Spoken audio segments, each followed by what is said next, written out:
Hi friends, मैं हूं ज़ेबा आदिल खान, आपके हेल्थ कोच। पीरियड से आना हर लेडीज के लिए बहुत ज्यादा जरूरी रहता है। अगर वो टाइम से पीरियड नहीं आता तो उन्हें क्या क्या दिक्कत हो सकती है। अगर पीरियड आने से पहले आपके शरीर में किस तरह की कमजोरी होती है और नॉर्मल पीरियड किसे कहते हैं, क्या आपके पीरियड नॉर्मल है, तो इन्हीं सारे टॉपिक पे आज अपन बात करेंगे। तो अपन अपनी वीडियो को शुरू करते हैं। नॉर्मल पीरियड किसे कहते हैं, सबसे पहले मैं आपको वो बताती हूँ।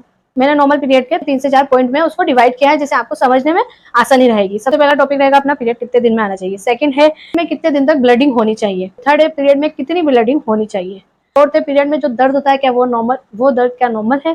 तो ये चारों पॉइंट है जिसे मैं आपको थोड़ा थोड़ा करके समझाऊंगी और उम्मीद है कि आपको पूरा समझ में आ जाएगा। और ये जो मेरे 4 पॉइंट दिए हैं वो सारी लेडीज के मन में रहते हैं, ज्यादातर टीनेजर के मन में रहते हैं कि हमारी ब्लडिंग नॉर्मल है, क्या हमारा पीरियड टाइम नॉर्मल है, क्या इसी तरह से पीरियड आते हैं, क्या पीरियड में ऐसा ही दर्द होता है। तो वो टीनेजर के बहुत सारे क्वेश्चन रहते हैं।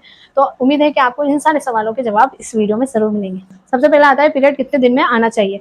तो पीरियड का जो एवरेज लिया जाता है वो 28 डे का लिया जाता है, लेकिन आप 28 डेज से 1 वीक पहले भी हो सकते हैं और 1 वीक बाद भी हो सकते हैं। मतलब कि आप 21 को भी हो सकते हैं और 35 को भी हो सकते हैं। वो पीरियड भी एक नॉर्मल रहता है, वो साइकिल भी नॉर्मल साइकिल रहती है पीरियड। ये तो हो गया आपका पीरियड कितने दिन में वापस आना चाहिए। अब सेकंड है अपना पीरियड में कितने दिन तक ब्लडिंग होती है। जो नॉर्मल ब्लडिंग होती है पीरियड टाइम में वो होती है 2 से 7 दिन तक की ब्लडिंग, उसे नॉर्मल ब्लडिंग कहते हैं। या तो आपको 2 दिन ब्लडिंग होनी चाहिए या 7 दिन हो रही है तो 7 दिन बहुत ज्यादा नहीं होती, एवरेज में रहती है, तो 7 दिन भी नॉर्मल रहती है। अगर आपको 2 दिन भी अच्छे से ब्लडिंग नहीं हो रही है या 7 दिन भी अच्छे से ब्लडिंग नहीं हो रही है या 7 दिन के बाद भी आपको लगातार ब्लडिंग हो रही है तो वो ब्लडिंग पीरियड की नॉर्मल नहीं होती। या तो आप ऐसे में अपने डॉक्टर से कंसल्ट कीजिए, क्योंकि वो पीरियड टाइम नॉर्मल नहीं होता।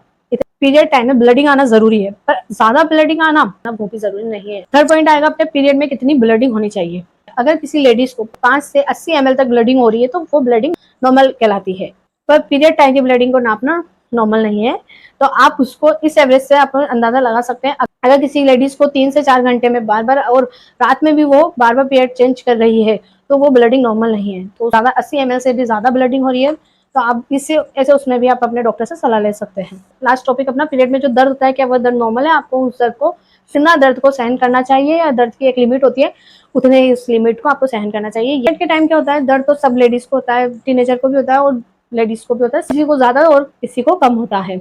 अगर आपका दर्द सहन हो रहा है तो वो दर्द नॉर्मल है, और आपको दर्द सहन नहीं हो रहा, आपको उसकी वजह से इंजेक्शन लेना पड़ रहा है या टेबलेट लेना पड़ रहा है, तो वो दर्द नॉर्मल नहीं है।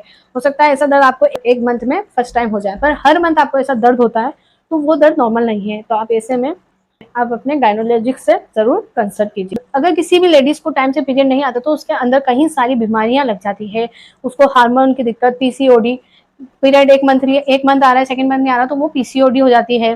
तो पीरियड भी रेगुलर मंथ होना बहुत ज्यादा जरूरी होते हैं। पीरियड से पहले जो शरीर के अंदर बहुत तरह की कमजोरी आ जाती है, तो पीरियड का क्या होता है, जो वो अपने शरीर का सारा गंदा खून एक तरह से बाहर आ जाता है, तो वो आना भी बहुत ज्यादा जरूरी होता है। अगर वो नहीं आएगा तो वो आपको कहीं ना कहीं और अंदर अंदर कुछ बीमारियां पैदा कर देता है। आपके अंदर एक अजीब सी कमजोरी आ जाती है, खासकर किसी ना किसी आज के जो टीनेजर होते हैं, जिसको first time, second time, third time कुछ मंथली शुरू होने लगता है पीरियड, और पीरियड आने से पहले किसी किसी के शरीर का तापमान भी बढ़ने लग जाता है, टेम्परेचर ज्यादा रहता है। आपका सिर में, किसी के सिर में दर्द होता है, किसी को चक्कर आते हैं, किसी के वजाइना में दर्द होता है, स्मेल सी आती है, तो किसी किसी के तो वजाइना के आसपास इचिंग भी होने लग जाती है। किसी किसी के पेट में ऐंठन होती है, जो ब्लडिंग टाइम जो होता है वो ब्लडिंग किसी के जो फर्स्ट सेकंड डे ज्यादा होता है तो उस टाइम उसका पेट बहुत ज्यादा दुखता है। किसी कोई तो अपने पेट दर्द के लिए इंजेक्शन तक लेते हैं और टेबलेट तक लेते हैं, वो आपको बिल्कुल नहीं लेना चाहिए, उससे आपके बहुत ज्यादा साइड इफेक्ट होते हैं। स्पॉटिंग, तो पीरियड के टाइम जो होता है किसी किसी के स्पॉटिंग बनती है।